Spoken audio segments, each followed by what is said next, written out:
Hello, I just wanted to jump on really quick before I started my workday to talk really quick about how to make an anxiety anchor, because I have been seeing high levels of anxiety lately in adults and children, and especially with, of course, COVID and some of the stressors that have come about. And I wanted to really just do a video to show you, and I'm going to be using this myself. So anxiety anchors are rooted in classical conditioning. Even those of you who have never taken a psychology class might have heard of Pavlov and Pavlov's dogs through science class.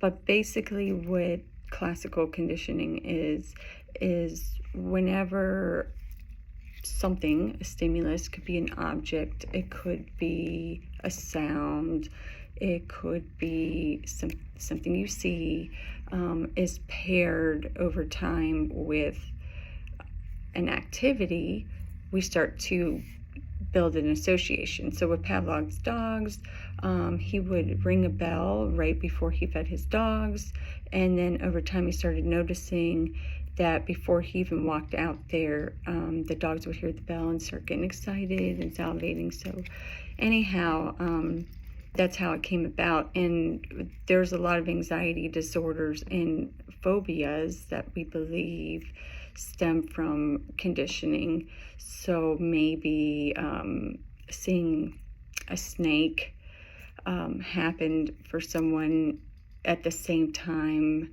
that I don't know, maybe they were scared. So fear was paired with seeing something or something happening. A lot of times I see that with people who are afraid of getting sick and needles. Maybe they had a really bad reaction, or they just had a lot of fear paired with it. So anyhow, what an anxiety anchor is making a conditioned stimulus for calm and relaxation. Something that you can use to anchor you back. I'm going to use this keychain. It is a little pea pod. I like it because it's got a little face on there, and it's just something I can do with my hands, and it's visual.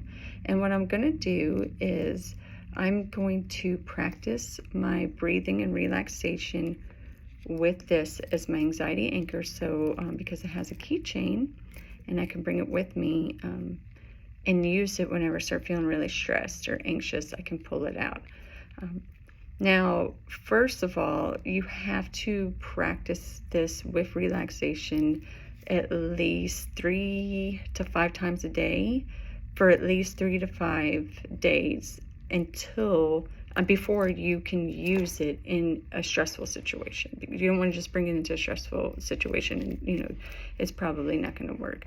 And that's another reason why we practice relaxation when we don't need it throughout the day, because it's much harder when you do need it to all of a sudden, like, let me breathe, and it can actually be unhelpful in a situation where you're already stressed. So you want to condition yourself to notice how to regulate your breathing and slow that down when you're not in a stressful situation. That way it will become a trigger or easier to be able to relax.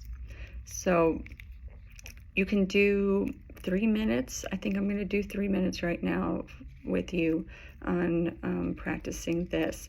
And what I'm going to do is I'm going to have a breathing app that's timed for the inhale and exhale that I have over here on my tablet. You can't see it, but I'm going to play that, and I'm going to do the breathing while I'm holding this and touching this and looking at the faces and just really focusing on it while I do my breathing. So, all right, let me go ahead and play this.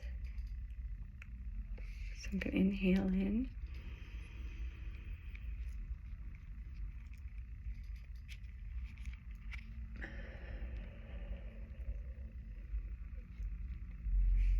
Put the volume on.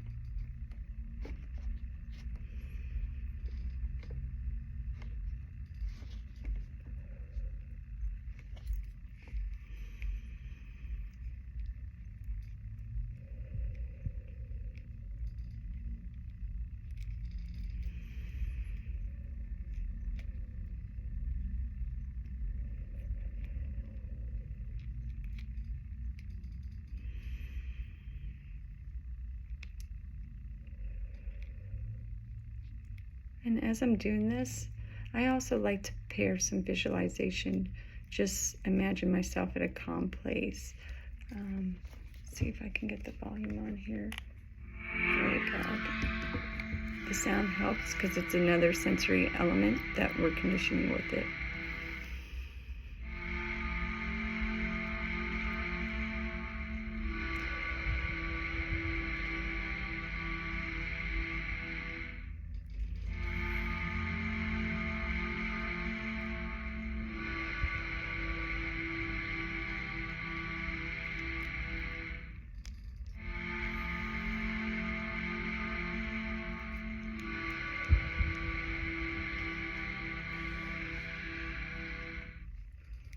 So I like to have the breathing app just cue me for timing for breathing in and breathing out.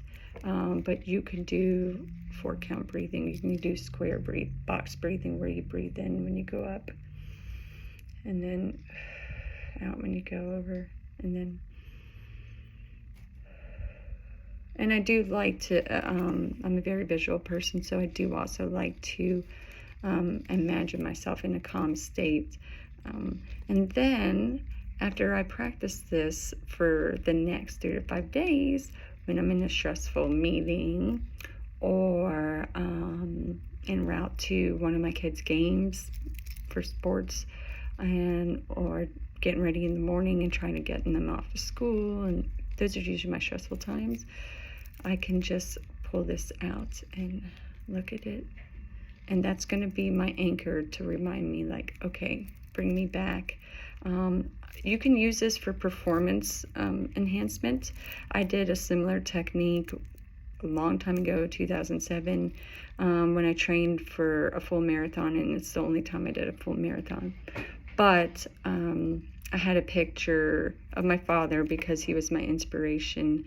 And what I did was I did a lot of slow breathing and visualized myself feeling strong and confident and having energy because I was concerned about burning out while I held his picture. And then when I ran the marathon, I had it pinned on the side of my shorts into the pocket. And so whenever I started feeling really just mentally like I can't do this, I would look at and touch my anchor. So you can use it for a lot of different things, but it takes that practice to condition it.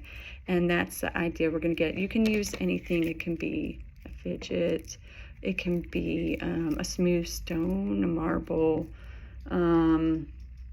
something, a piece of cloth. It can be a picture, anything. So, and really the idea is we're pairing it with calm and relaxation. And with enough pairings and practice, that's going to make this, or whatever you use, a conditioned stimulus to help anchor you when you feel stressed or have anxiety. So I will talk, I'm going to do some more videos. I'm going to do one about how to schedule an anxiety appointment or a worry appointment for my kids, because I think this is all, we all need it, not just them, but I do see a lot of anxiety going on lately. So, and if you're interested in hearing more, don't forget to subscribe to my channel. Thank you.